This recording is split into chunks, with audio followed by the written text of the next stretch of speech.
Embora Jacó, o pai deles, não falou muito bem deles. Eles não eram tão bons assim quando eram mais jovens. E Levi foi visto pelo seu pai de maneira negativa.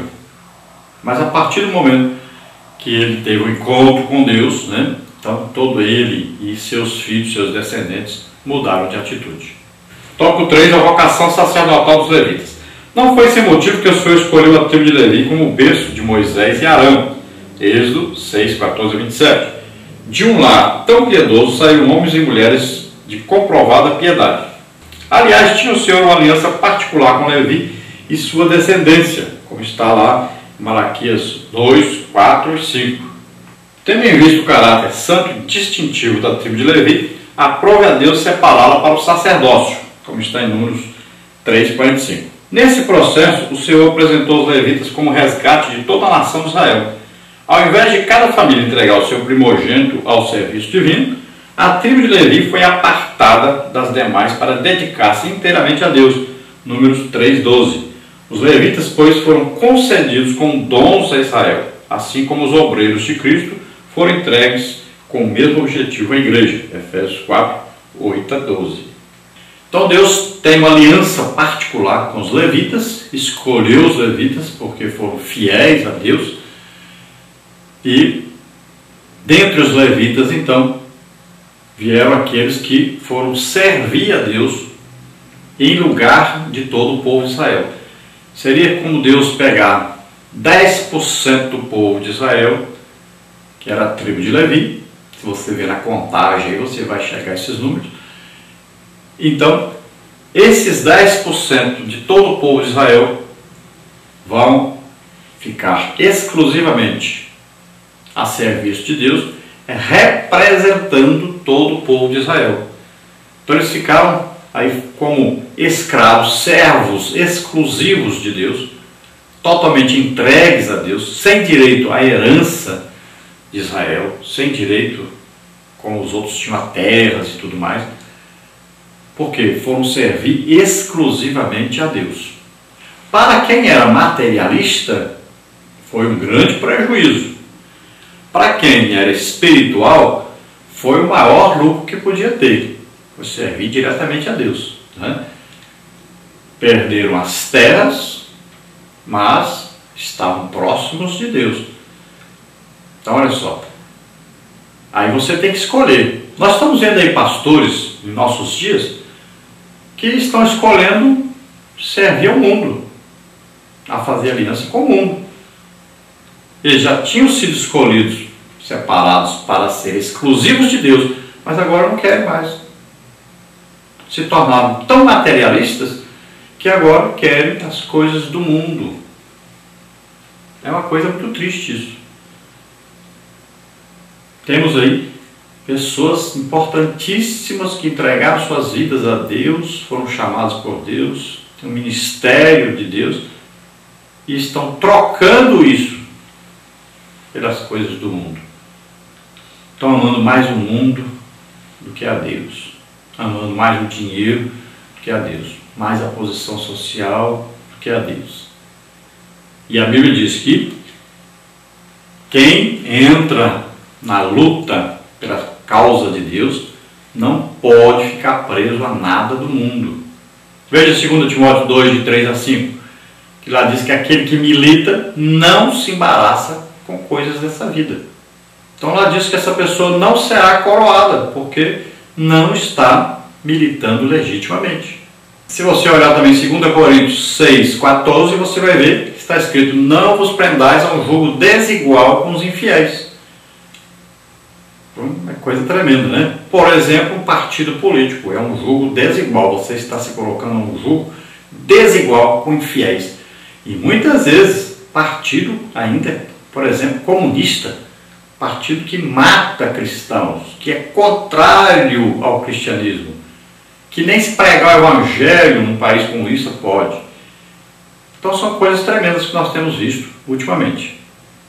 Então e os levitas, tanto os próprios levitas como os seus animais, tudo foi consagrado a Deus em lugar do povo, e em lugar dos animais do povo também. Para você entender melhor, veja o que Ana fez. Ela pediu um filho a Deus, Deus deu o filho para ela, ela deu o filho para Deus de volta, para servir a Deus totalmente, né? Veja só, ela voltou para casa depois sem o filho. Ela teve o filho, criou o filho por volta de 3 anos, 4 anos no máximo. Foi desmamado Samuel e foi entregue ao sacerdote Eli para ficar lá. Veja bem, ficou lá, não ficou com eles mais não. Foi consagrado a Deus. Então os levitas, é assim que acontece com eles. Eles foram consagrados a Deus em lugar do povo. Seria como se Deus pegasse e comprasse cada israelita. Então, cada 10 israelitas, eu vou pegar um levita para pagar por eles. A vida deles pertence a mim, mas eu vou pegar um para pagar os 10. Parte 2, então, o sumo sacerdote. O sumo sacerdote de Israel teria de ser obrigatoriamente descendente de Arão, ungido, vitalício e servo de Deus. Vamos ver então aí, na parte 2 do sumo sacerdote, tópico 1, descendente de Arão, tópico 2, ungido para o ofício, tópico 3, vitalício no cargo. Tópico 4, servo de Deus. Tópico 1, descendente de Arão. O sumo sacerdote era o principal representante do culto divino no Antigo Testamento. Êxodo 28, 1. Por esta razão, o Senhor exigia que ele proviesse de uma tribo específica, a de Levi, e de uma família ainda mais específica, a casa de Arão, como está em Êxodo 6, 16 a 23. Assim, duplamente separado, tinha condições de apresentar-se como a maior autoridade espiritual da nação. Era o símbolo da plenitude espiritual requerida pelo Deus de Israel. Salmos 133, 1 a 3. Constituído a favor dos homens nas coisas concernentes ao Altíssimo, o sumo sacerdote oferecia sacrifícios pelos pecados do povo, como está em Hebreus 5:1. Portanto, ele fazia a intermediação entre o povo de Israel e o Santíssimo Deus. Era sua responsabilidade também instruir o povo santo, como está em Levítico 10, 10 e 11. Então nós sabemos que Arão casou-se com sua tia Joquebede, e dessa união nasceu então Arão, a Miriam e o Moisés. Então, esses 3 filhos são importantíssimos aí, nós vamos ver no início, né, do povo que vai ser escolhido então para o serviço sacerdotal, para desse povo vir também a lei, né? Desse povo também começar os louvores. Moisés faz cântico, Miriam acompanha o cântico, né, com seus tamborins. E vamos ver que daí vai nascer uma tribo grande, uma tribo especial, separada, e Deus escolhe essa tribo porque eles têm um senso de justiça muito grande. E eles entram a favor de Moisés na hora que precisa. Também é um povo que sempre vai ter esse senso de justiça durante todo o período que eles serviram a Deus e ainda vão servir. Lembrando que eles são judeus e ainda tem um trabalho para eles fazerem. Lá durante o milênio, né, eles voltarão a fazer esse trabalho que eles foram escolhidos para fazer. Nós, como igreja, não estaremos aí um corpo humano físico aqui, mas um corpo espiritual. Já fomos arrebatados, né? E temos um corpo glorioso desse período aí. Quem vai estar na terra são os judeus e os povos das nações da terra. Nós serviremos como igreja no corpo espiritual. Então, todo sacerdote tem que ser da tribo de Levi, descendente de Levi, mas tem que ser descendente de Arão.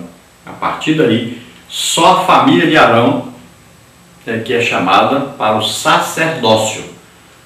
Então, os levitas, em geral, os descendentes de Levi, são escolhidos para fazerem o trabalho na tenda, carregar, limpar, fazer tudo. Mas não podiam fazer as tarefas especiais de proximidade com Deus, aquele culto dedicado a Deus. Eles não podiam, os outros levitas, só a família de Arão. A família de Arão, de sacerdotes, o que eles tinham que fazer? Eles ofereciam sacrifícios pelos pecados do povo, eles intermediavam, né, intercediam pelo povo junto a Deus, né? E vamos ver também a sua responsabilidade de ensinar a palavra de Deus ao povo. Tópico 2, ungido para o ofício. O Senhor determinou que o sumo sacerdote fosse ungido a fim de dignificá-lo como ministro extraordinário do culto divino, como está em Êxodo 28, 41, 29, 1 a 7. Sob a unção divina, teria condições de tornar a nação israelita propícia diante do Santíssimo Deus, Hebreus 5:1. Então veja que Arão foi ungido, separado ali por Moisés, para que ele pudesse exercer aquele trabalho santíssimo, importantíssimo, que ninguém mais poderia ser usado para aquilo. Então ele foi separado para isso, e diante de todos, Moisés fez isso, mostrando a todos, Deus escolheu Arão para fazer esse trabalho. Então Deus estava dizendo que aceitaria o sacrifício dos animais em favor do povo, pelos pecados do povo, através de Arão e o seu trabalho que ele faria. Tópico 3, vitalício no cargo.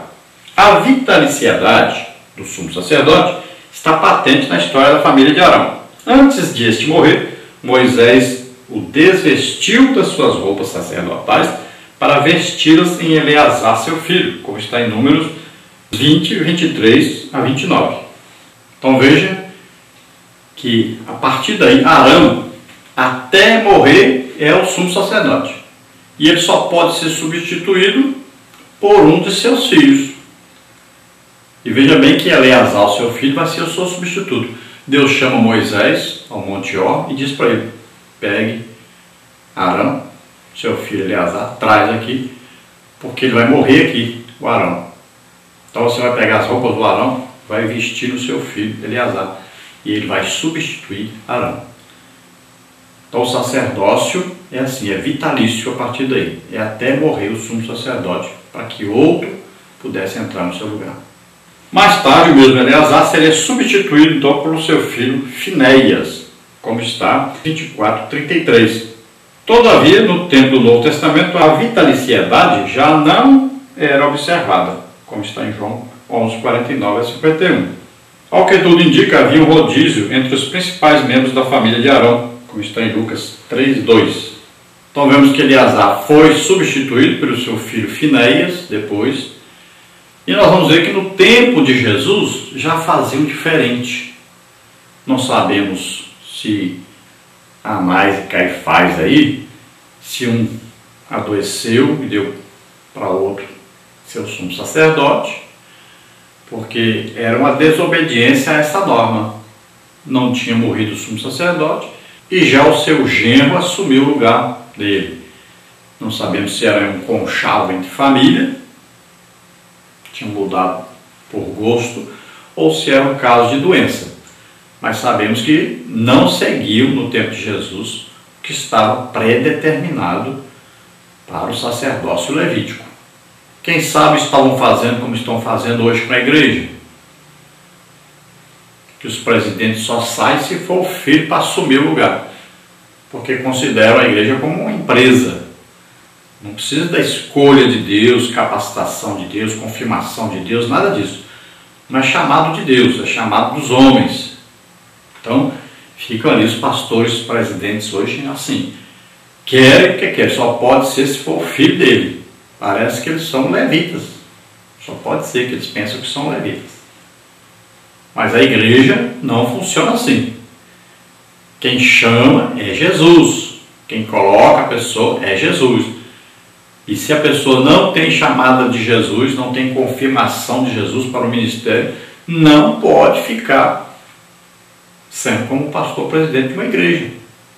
Então temos que tomar cuidado com o rumo que vai tomando aí a igreja hoje em dia, né? Tem as igrejas aí causando verdadeiros escândalos diante da sociedade por causa disso. Pastores que querem perpetuar-se na condução da igreja. Tópico 4, servo de Deus. Apesar da importância do cargo, o sumo sacerdote não era considerado infalível, nem estava acima da lei de Deus.